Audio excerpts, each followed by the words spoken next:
Bismillahirrahmanirrahim. Assalamualaikum warahmatullahi wabarakatuh.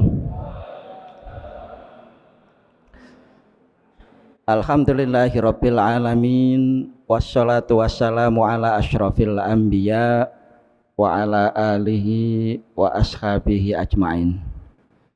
Asyhadu an la ilaha illallah wahdahu la syarikalah wa asyhadu anna Muhammadan abduhu wa rasuluh.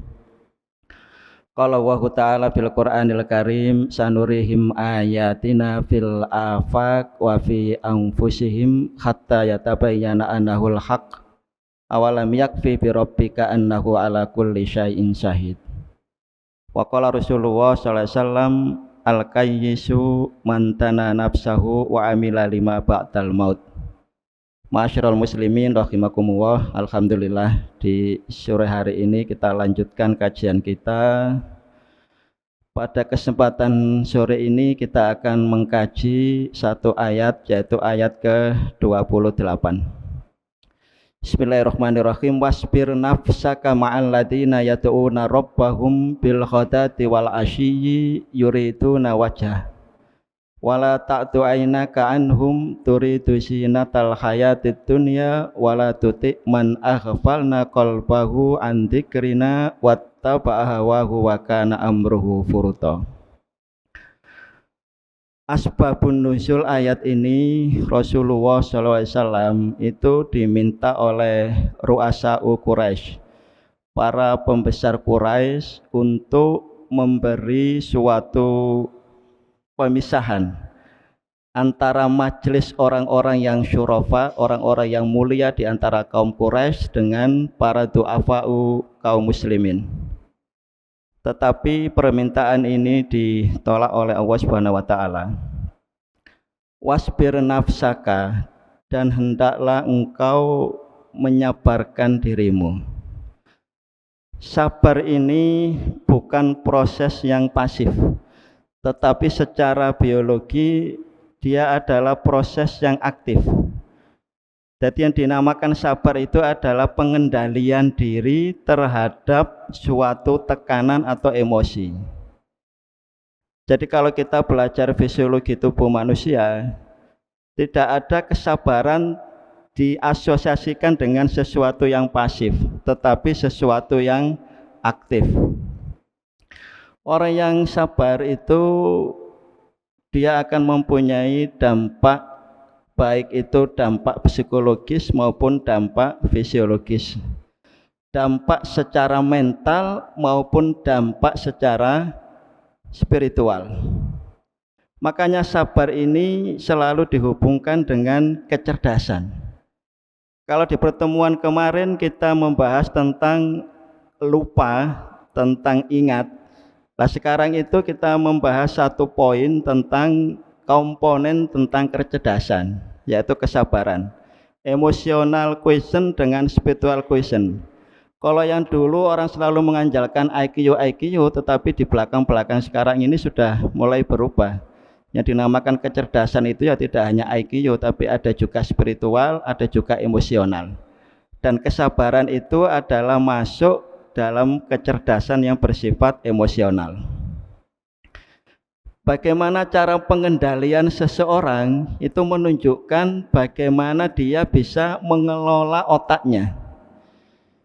Jadi kalau kita mendapat suatu tekanan, kalau kita mampu mengendalikan emosi, itu berarti yang bekerja itu korteks prefrontal, bukan amigdalanya.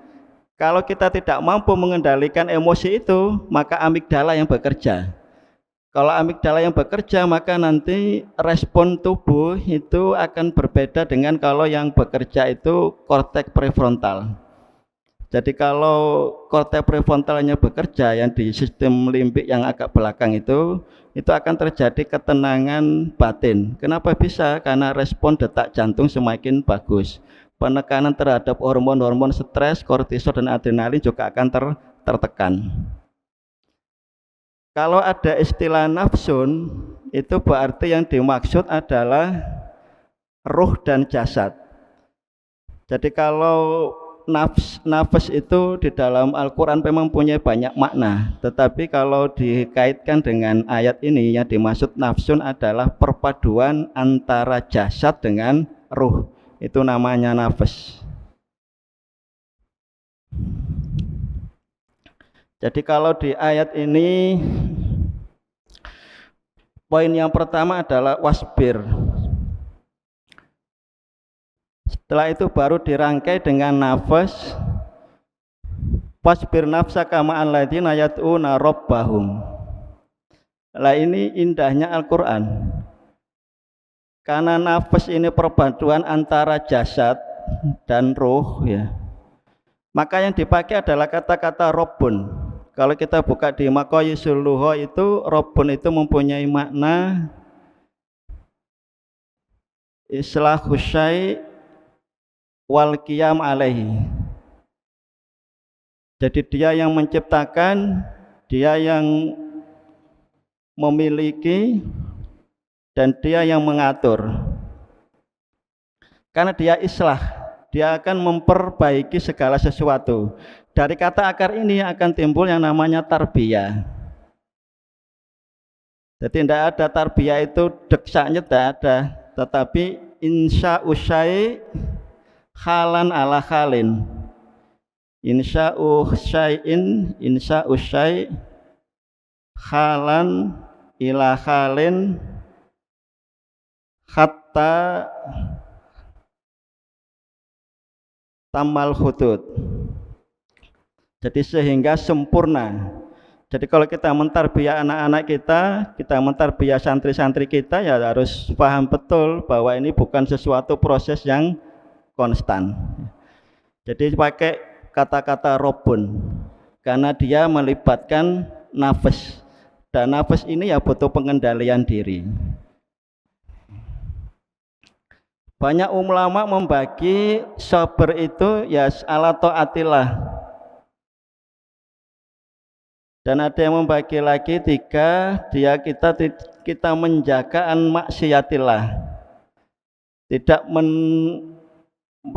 menjalankan atau mencegah dari larangan-larangan Allah Subhanahu wa taala. Yang tiga baru musibah. Yang paling sering itu kita hubungkan musibah dengan sabar. Lah kalau kita buka surat Al-Baqarah itu ada kata-kata istirja. Qalu inna lillahi wa inna ilaihi rajiun. Yang dipakai adalah kola. Kalau kita terjemahkan letterlek di depak itu mungkin berkata ya. Mereka berkata ditimpa musibah selalu berkata inna lillah wa inna ilaihi rajiun. Kalau kola itu sebenarnya mempunyai makna banyak. Tetapi kalau untuk istirja itu yang tepat sebenarnya bukan kola, bukan ucapan, tetapi tindakan.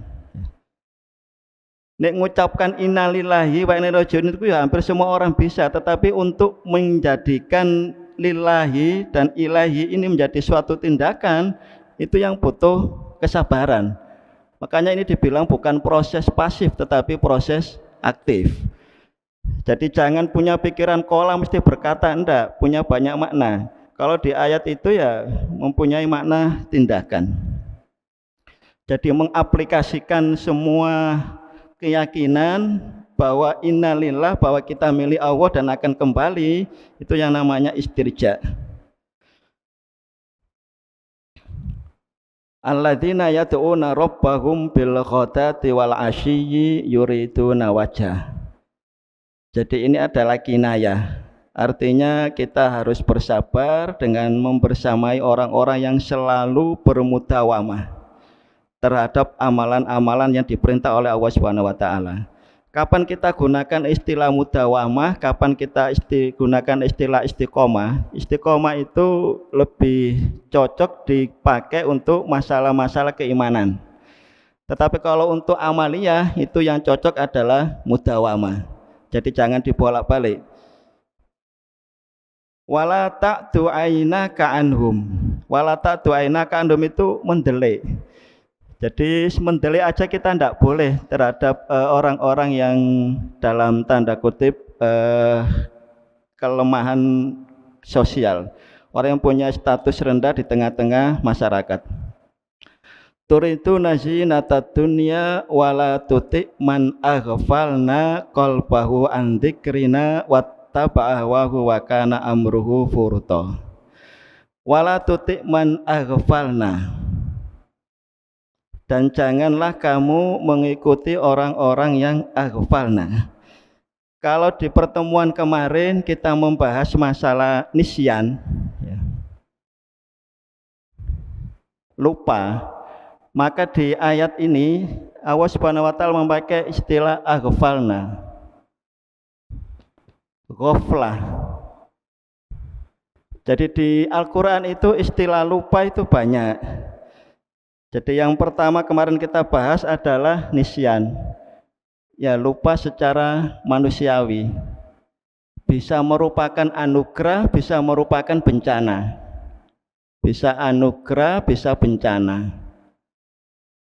Lah yang ghaflah itu juga lupa, tetapi lupa terhadap perkara-perkara yang penting. Jadi lupa terhadap perkara yang penting. Itu istilahnya ghaflah. Waqad kunta fi ghaflatin min hadza fakashafna anka ghita'aka fabasharukal yauma hadid. Kita nanti itu cerdas, dibuka kebodohan kita itu saat kematian datang. Makanya pakai istilah ghaflah. Ada lagi istilah yang dipakai adalah duhul. Yauma tadhalu kullu murdi'atin amma ardoat. Jadi ini lupa karena ada suatu peristiwa yang luar biasa. Peristiwa yang luar biasa, misalkan ada gempa. Kita sering dengar cerita orang ada gempa, dia lari dari rumah, dia bawa bawa sesuatu, bawa guling, dipikir anaknya, tapi sampai di rumah ternyata bingung. Lha iki tak gawa duduk anak, ternyata guling. Itu kan istilahnya duhul. Sama nanti di hari akhir zaman itu para ibu-ibu melahirkan. Yaumata dahalu kullu murdiatin amma urdiat. Yang menyusui juga dilemparkan, yang pokok semua peristiwa yang luar biasa yang membuat kita lupa. Itu istilahnya duhul. Ada lagi istilahnya sahun.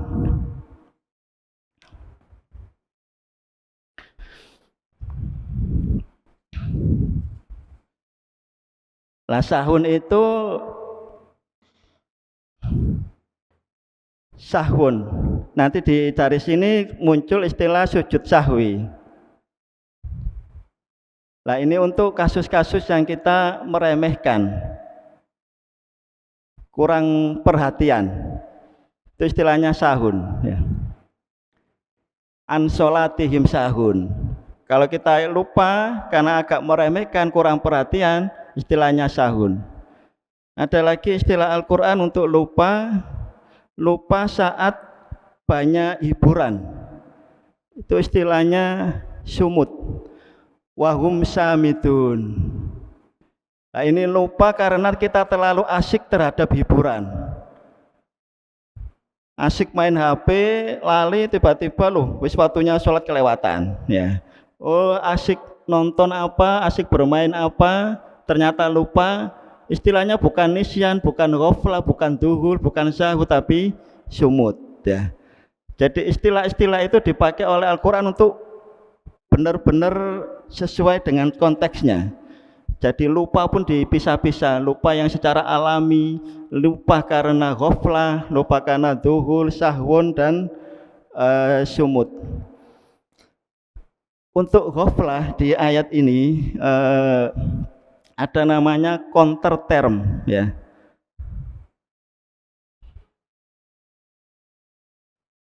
Untuk ngobati ghaflah di ayat ini apa? Itu disebutkan, ya, disebutkan. Wala tuti man aghfalna qalbahu an dzikrina. Jadi kalau kita ghaflah, tidak bisa memperhatikan sesuatu yang penting, maka countertermnya adalah zikir, mengingat, ya. Di ayat yang lain countertermnya itu adalah syukur. Seperti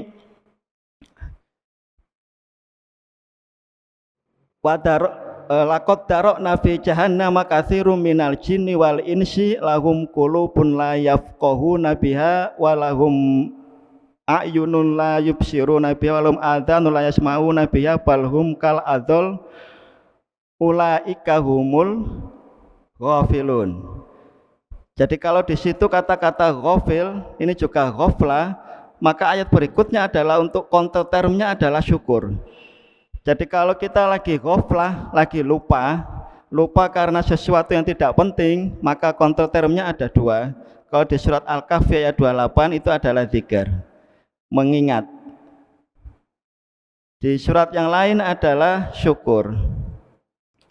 Syukur itu berarti kita mengenal pemberi nikmat, kita juga mengenal apa yang diberikan kepada kita, artinya materinya.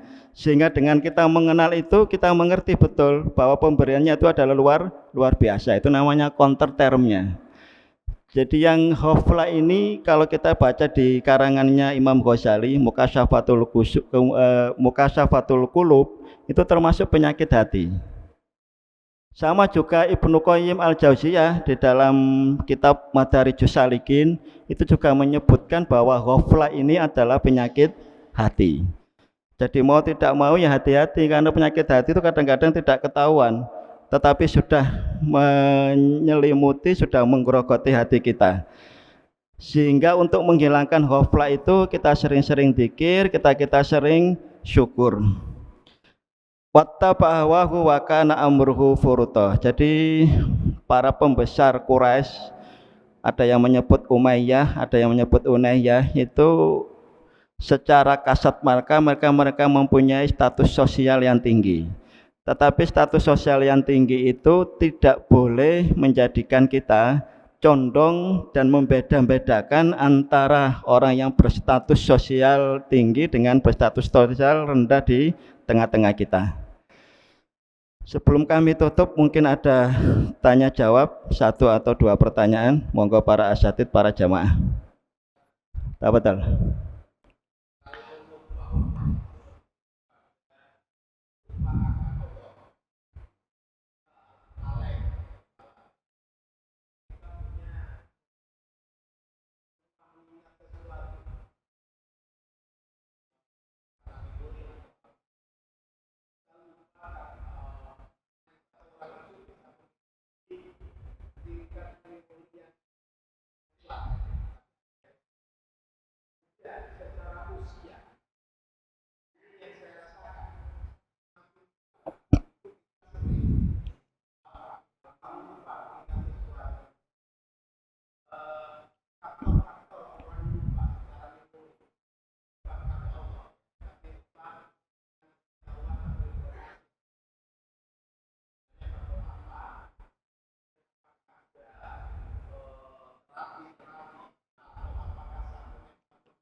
Ini sedikit ngulangi kajian yang pekan kemarin,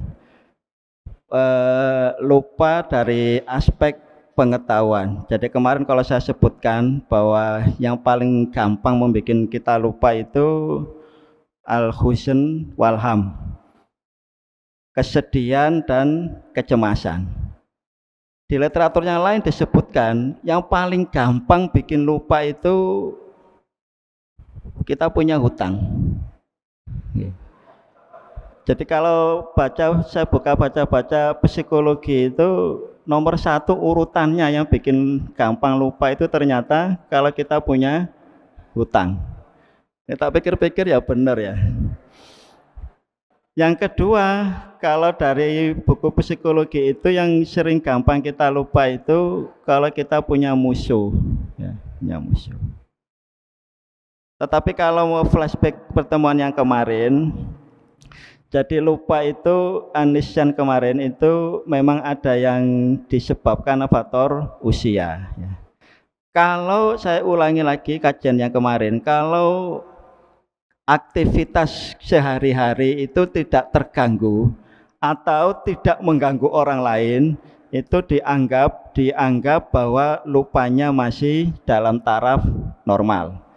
Tetapi kalau lupanya sudah mengganggu aktivitas sehari-hari atau yang bersangkutan tidak terganggu tetapi orang lain merasa terganggu dengan kelupaan kita, itu berarti sesuatu yang sudah patologis, sesuatu yang butuh dicari penyebabnya. Karena lupa bisa karena organik, bisa karena fungsional. Fungsional artinya ya karena penurunan fungsi limbik kita. Tetapi kalau organik, ada sesuatu yang bisa diperbaiki secara organ. Yang kemarin kami sebutkan ada istilah neuroplastisitas. Walaupun jumlah sel otak itu tidak bisa bertambah, tetapi sambungan-sambungannya itu bisa bertambah. Nah, itu namanya neuroplastisitas. Kalau ayat ini menyebutkan zikir, mengingat sesuatu, berarti kalau kita gampang lupa ya kita ingat-ingat yang dimana titik sering kita ini lupa. Kita mengingat-ingat, berarti bukan hanya zikir dalam arti yang secara luas. Jadi kalau saya lemahnya misalkan naruh HP, ya saya ingat-ingat kalau nanti saya naruh HP saya kasih tanda di situ. Atau saya kalau lupa menyebut nama orang, saya kasih tanda. Kalau yang kumis ini namanya ini, yang jenggot namanya ini, cari ciri-ciri yang khusus. Tetapi secara ilmiah bahwa daya ingat itu secara peningkatan usia itu juga terjadi penurunan daya ingat, namanya degeneratif. Tetapi bisa dihambat dengan lebih banyak kita membaca. Makanya ayat yang pertama turun itu adalah Iqra, habis diulangi lagi Iqra bismi rabbikal ladzi khalaq, khalaqal insana min 'alaq. Iqra-nya 2 kali. Iqra pertama itu yang membaca, tapi Iqra yang kedua tidak hanya membaca, menelaah. Tidak hanya menelaah tetapi mentadaburi, mengingat-ingat. Jadi inti dari mengingat itu ya latihan. Yang kedua adalah apakah ada vitamin-vitamin yang secara medis bisa memperbaiki daya ingat. Secara umum itu masih kontroversi. Kayak ginkgo biloba, sintikolin itu macam-macam itu memang masih kontroversi. Dalam artian kadang-kadang memang bisa memberi perbaikan terhadap peredaran pembuluh darah yang ada di otak. Tetapi tidak otomatis memperbaiki fungsi otak. Sama ngapunten kalau bapak-bapak ada obat-obat untuk memperbaiki aliran darah ke alat vital, itu tidak mesti otomatis langsung bisa ereksi, enggak. Tetapi secara ilmiah kalau aliran darah ke sana lebih lancar, dia bisa ereksi. Sama harapannya kalau aliran darah ke otak itu semakin lancar, itu bisa daya tangkapnya lebih bagus. Yang harus difahami adalah penyakit-penyakit yang kira-kira itu bisa menimbulkan pengurangan kecerdasan, yaitu kita antisipasi. Misalkan yang dengan kena diabetes atau hipertensi yang bersifat kronis. Kalau dokter bilang kronis sama akut itu bukan menunjukkan ringan beratnya, tetapi ukuran waktu. Kalau akut yang dimaksud oleh seorang dokter itu artinya sesuatu yang baru saja atau yang mendadak, itu namanya akut. Kalau dibilang kronis itu berarti sesuatu yang bersifat menaun. Tutup penyakit kronis itu penyakit yang berat bukan? Penyakit yang bersifat menaun itu namanya kronis. Penyakit akut berarti penyakit yang baru yang terjadi, penyakit yang mendadak itu namanya akut. Jadi penyakit-penyakit yang bersifat kronis seperti diabetes, hipertensi itu ya harus diwaspadai. Kemarin kami singgung membedakan amnesia dengan demensia. Kalau demensia itu lupa-lupa tetapi disertai dengan perubahan kognitif, perubahan perilaku. itu sudah mengarah ke demensia. Itu mau tidak mau ya segera mendapat pertolongan tenaga medis, karena dalam tahapan tertentu itu bisa dia di recovery, paling tidak dia dihambat, tidak terjadi progresivitas. Ada lagi? Monggo Ustaz.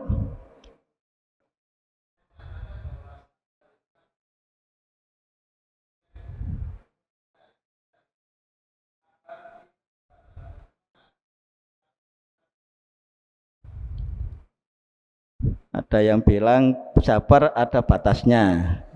Ada sabar kalau pemahaman sabar ada batasnya, itu berarti seperti yang kami sampaikan tadi, dia masih memahami bahwa kesabaran itu proses pasif. Tetapi sebenarnya adalah dia proses aktif, pengendalian diri. Seberapa kita mampu mengendalikan diri, ya seberapa kecerdasan kita di situ. Makanya Rasulullah menyampaikan di pembukaan yang kami sampaikan tadi, al-kayyisu man dana nafsahu. Orang yang cerdas itu bukan yang IQ-nya di atas 140, orang yang mempunyai gelar profesor, insinyur dan lain-lain, tetapi orang yang dana nafsahu, orang yang mampu mengendalikan. Lah mengendalikan itu tiap hari bisa berubah. Hari ini saya bisa mengendalikan diri saya, belum tentu besok bisa mengendalikan, belum tentu tahun depan mengendalikan. Cara yang terbaik ya tadi itu muraqabatullah ya. Jadi cara yang terbaik kita zikrullah. Zikir dalam artian kita merasa yakin bahwa kita adalah makhluk yang selalu disertai dan diawasi oleh Allah Subhanahu wa taala. Dan ciri yang kedua dari al-qayyis adalah wa amila lima ba'dal maut. Kita orientasi pekerjaan kita adalah pekerjaan masa depan, pekerjaan yang akan berjalan selama-lamanya. Jadi kesabaran itu ya suatu proses yang aktif yang butuh latihan, butuh pengendalian. Makanya kesabaran itu selalu dihubungkan dengan kesehatan mental. Kesehatan mental selalu dihubungkan dengan kecerdasan emosional. Kecerdasan emosional selalu dihubungkan terhadap sukses tidaknya seseorang. Jadi sekarang manajemen dimanapun itu tidak ada yang menyebut IQ faktor yang utama kesuksesan seseorang, enggak. Banyak IQ-nya bagus tetapi emosionalnya tidak bagus, kecerdasan spiritualnya tidak bagus, biasanya dia tidak bisa sukses di kehidupan nyata. Saya kira ini yang kami sampaikan. Mudah-mudahan kita menjadi orang-orang yang sabar, orang-orang yang mampu menghilangkan ghaflah dalam hati kita, sehingga kita menjadi orang-orang yang beruntung. Kita akhiri dengan doa kafatul majelis. Subhanaka Allahumma wa bihamdika nasyhadu alla ilaha illa anta nastaghfiruka wa natubu ilaik. Wal afu minkum. Wassalamualaikum warahmatullahi wabarakatuh.